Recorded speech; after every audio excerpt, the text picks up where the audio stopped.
This is Monkey World in Dorset, the largest ape and monkey rescue centre on the planet. Today's programme is a Monkey Life special in Chile, South America. The team have joined forces with the military to fly 88 capuchin monkeys to Monkey World. It'll be the park's most challenging rescue ever. The whole mission that we've taken on is really nobody in their right mind would take it on. And for the 4 capuchins already living at the park, their lives will never be the same again.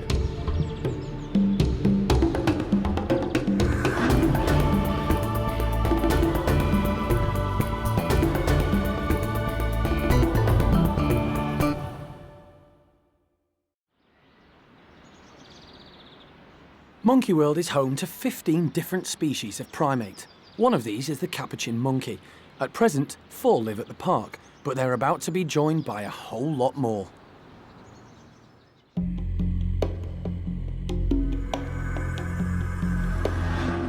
7,000 miles away, in South America, Park Director Alison and Animal Manager Jeremy are preparing to start the biggest rescue mission in the history of the park. We're really pleased to finally get here because it's been over a year since we first started talking about rescuing some capuchin monkeys in a laboratory in Chile, and finally we've made it here, so really excited. This university laboratory has been home to 88 capuchins that have been used for medical research. Studies have now finished, but these primates are institutionalised and can't be released into the wild. So, Monkey World has stepped in. But this rescue mission has been fraught with difficulties.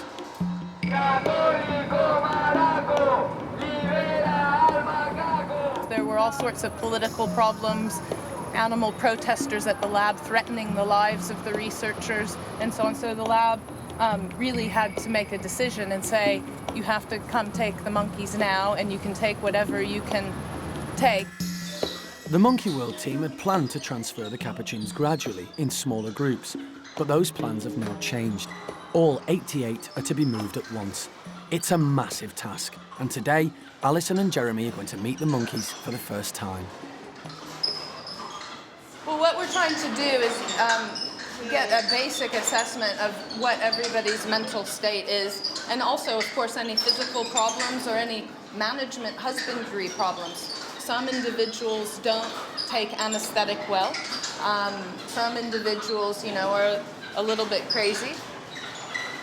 Running in circles around the cages can be typical behaviour for monkeys kept in small environments.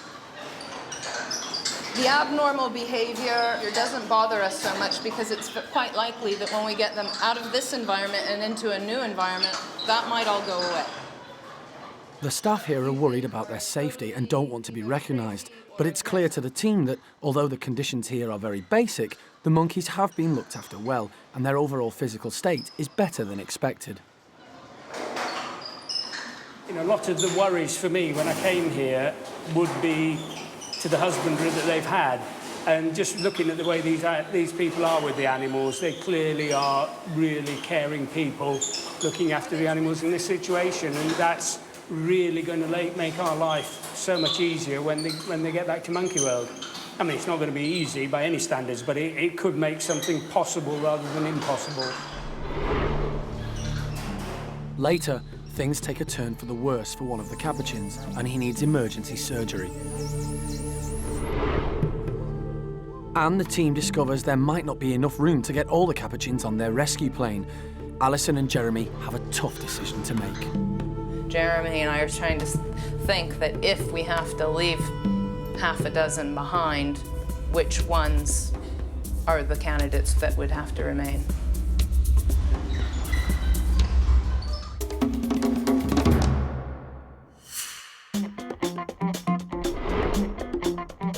While the team is busy in Chile, back at Monkey World, last-minute preparations are being made for the capuchins' arrival.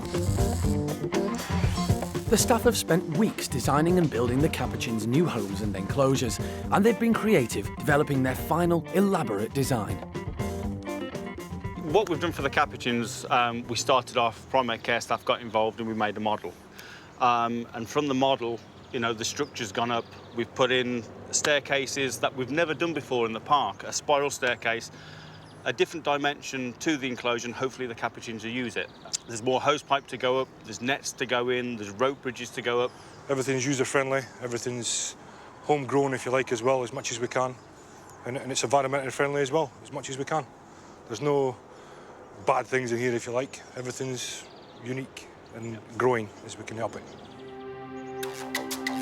The park has designed this enclosure with multi-levels and, most importantly, lots of space. In the wild, capuchin monkeys forage everywhere for food, from the highest part of the tree canopy right down to the forest floor. You know, it's a big enclosure. You know, the capuchins that are coming have been in solitary confinement. You know, we know that much. You know, but as Monkey World has always done, you know, we will always give as much space as possible that we can afford for any species in the park. And I think this is just going to be absolutely wonderful. You know, it's a new lease of life. It's what Monkey World's about. It's about giving back what's been taken away from the primates in the park.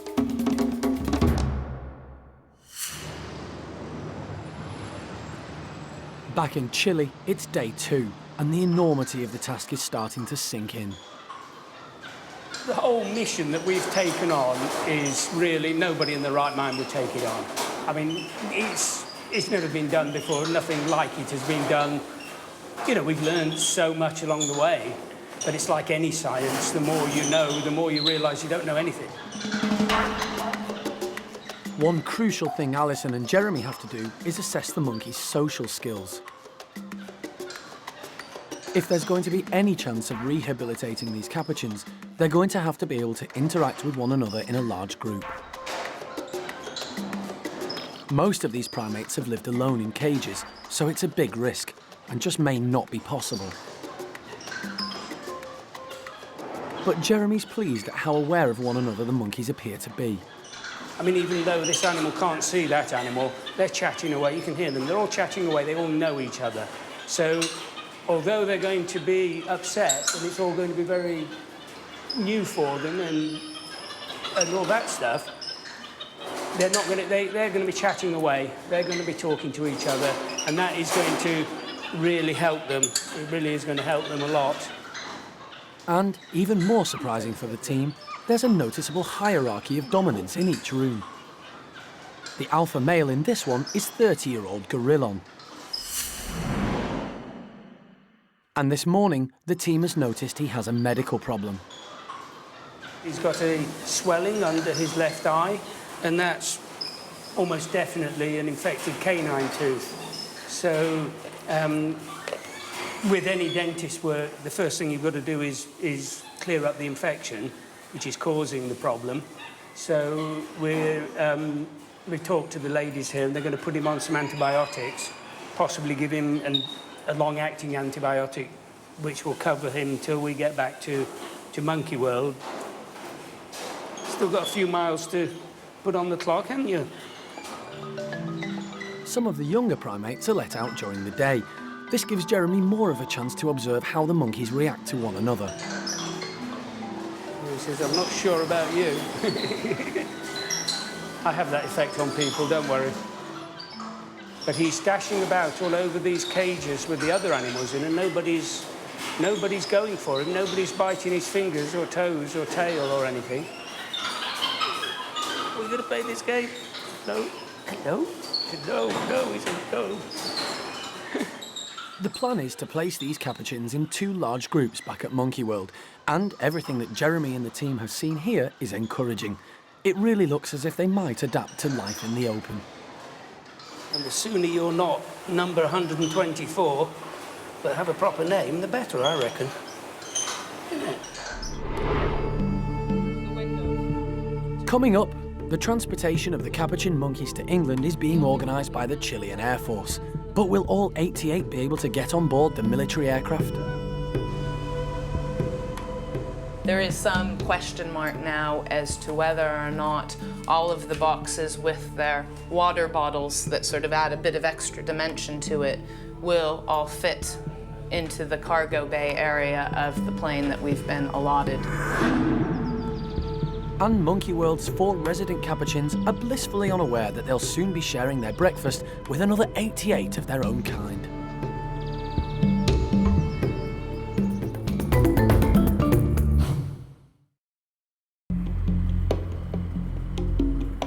In South America, the Monkey World team is facing a major problem with its mission to rescue 88 capuchin monkeys. The Chilean Air Force have offered to fly all the monkeys at once in a huge military aircraft. But they think there may not be enough room on board for all the transport boxes. There is some question mark now as to whether or not all of the boxes with their water bottles that sort of add a bit of extra dimension to it will all fit into the cargo bay area of the plane. So we just now need to make a decision of, will they actually fit into the space provided? Otherwise, there might actually have to be some individuals that are left behind. So why everybody is out there sort of discussing boxes and dimensions of cargo holds right now, Jeremy and I are sitting down with all of the notes trying to think that if we have to leave half a dozen behind, which ones are the candidates that would have to remain. At the moment, it's not looking good, but Alison is determined that they won't leave any monkeys behind, and she's come up with a plan. What we can do is right now stack up 4 to make sure that we are feeling that they are strong enough. Jeremy thinks that we could stack 6 high, no problem, so I think probably okay. Because it looks like we're going to be racking and stacking them a bit, but it's totally okay because we have very deep sort of trays underneath everybody and good ventilation all the way around. So and these legs on the bottom, perfect. These legs on the bottom will be great for airflow. For airflow and everything. Yeah. You know, that's quite a gap. Some of the capuchins live as a pair, so in order to save more space, they'll be allowed to travel together. By saving every inch of space they can and stacking the travelling boxes, Alison, the Monkey World team and the Chilean Air Force finally managed to work out how to fit all 88 monkeys on board. So not only are we going to be able to look in everybody's eyes in every single box for the entire journey, we'll be able to give them extra water and just meet their needs. So these guys have really outdone themselves. It's going to be a brilliant journey.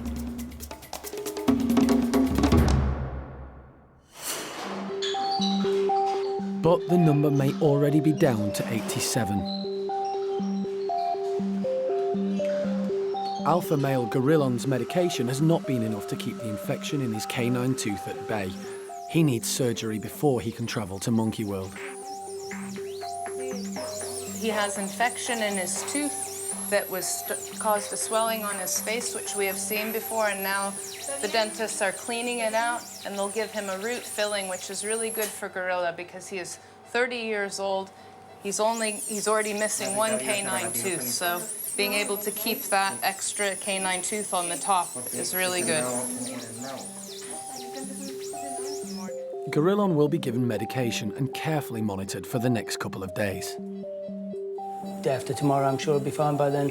You know, there'll be loads of antibiotic and painkiller and everything, so new monkey. This means that Gorillon will be able to make the trip to England, and he'll be much more comfortable.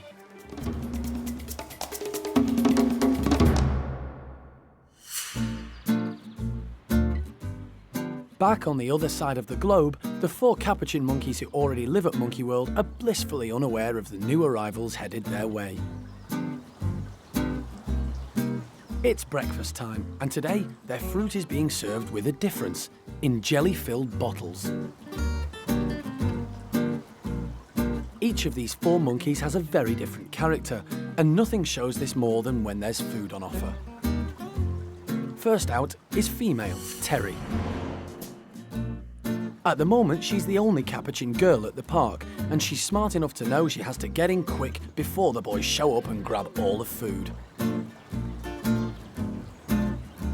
The keepers have placed the fruits in these bottles to make the monkeys work harder for their reward. Capuchins have long, dexterous fingers. This allows them to easily grasp fiddly objects, and it's certainly working on the fruity chunks. Next out is Tom. He's the boss, and he loves his food. But he can't see the point of all that work to get at the fruit. Especially since Terry's leftovers are lying around. Tom's going to have to try harder than that if he's going to remain alpha male after the arrival of the new capuchins from Chile. Finally, here's the most vulnerable member of the group, Shy Gizmo. He seems unsure of the bottles and keeps his distance. Just like the Chilean capuchins, Gizmo was found living in solitary confinement. So when he arrived at the park, he needed to learn to adapt to being with others of his own kind. Gizmo has been one of the park's more difficult monkeys to rehabilitate. The staff will have to keep a close eye on him in the weeks to come.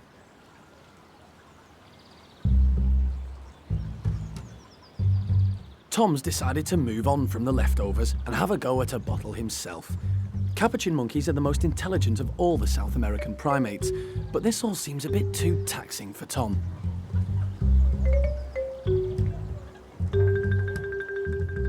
While Tom is distracted, Gizmo seizes his opportunity. It's taken 2 long years to rehabilitate him, but at last he seems to be getting the idea of living and feeding with others. And this is great to see, as soon he'll be living with many, many more.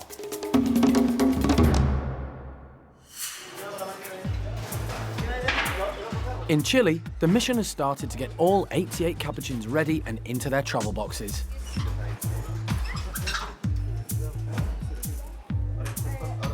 The first to go are the monkeys who already live in pairs.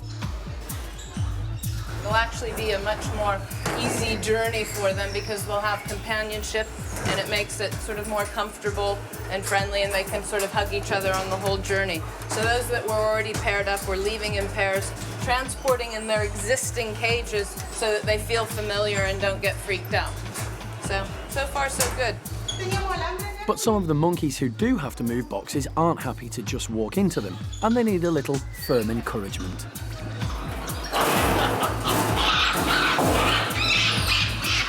Move, quick, out of the way.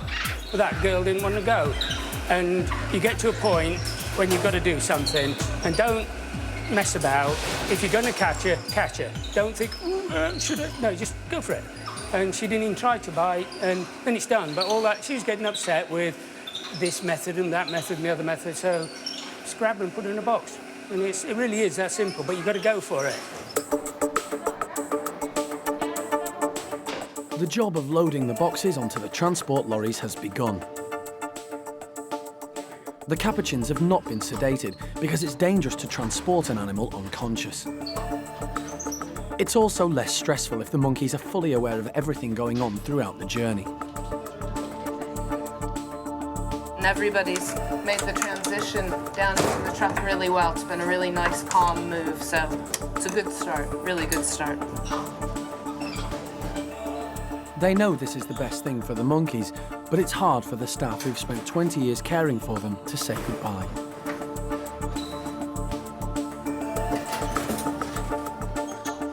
"87 capuchins are boxed and ready to go. There's just one chap left.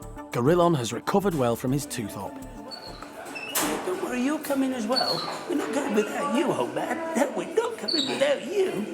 Yeah, you're looking pretty good, aren't you? A bit confused about what's happening now. Yes, you are. So obviously we've still got to keep up the antibiotic and the TLC, and he'll be fine. See you in a bit.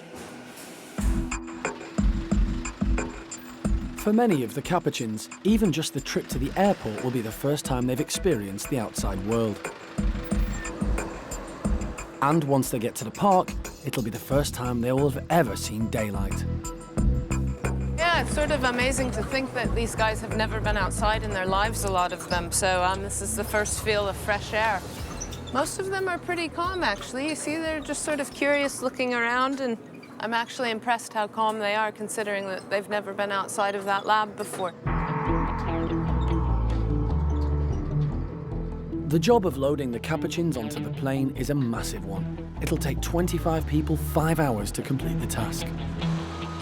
We've been up through the night boxing all of these guys up, and now standing here alongside a Hercules about to fly through Brazil and then into the Canary Islands and eventually on to UK, so pretty huge. Yeah, it doesn't get much huger.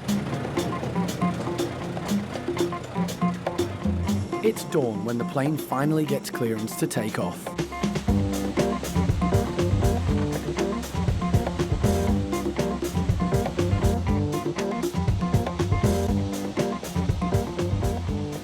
And once in the air, it's back to business for the team. None of them are screaming threats or alarm calls, so it's not bad. I think they're quite content. It's really warm in here. They'll like that. They're getting really nice snacks along the way. And for the first time in their lives, they're interacting with us, and nothing's going to be done to them. And that's the way it should be, and it's the way it's going to continue. And we're going to be doing a lot more of that at Monkey World. In fact, we've got everything lined up, branches, all kinds of stuff, more natural environment for them. So these guys have a lot more spoiling to be done. After a very long day, the team finally gets a chance to get comfortable. Or as comfortable as they can. Next time, it's been a 2-day journey, but the Chilean capuchins finally land in the UK. It's treat time at the park, and alpha male Tom will do everything he can to get his hands on them. And there's bad news in the orangutan house. A couple of days ago, toddler Aris had a knee operation, but something has gone seriously wrong. The next morning, he was found effectively in a state as if he'd had, in simple terms, some kind of stroke.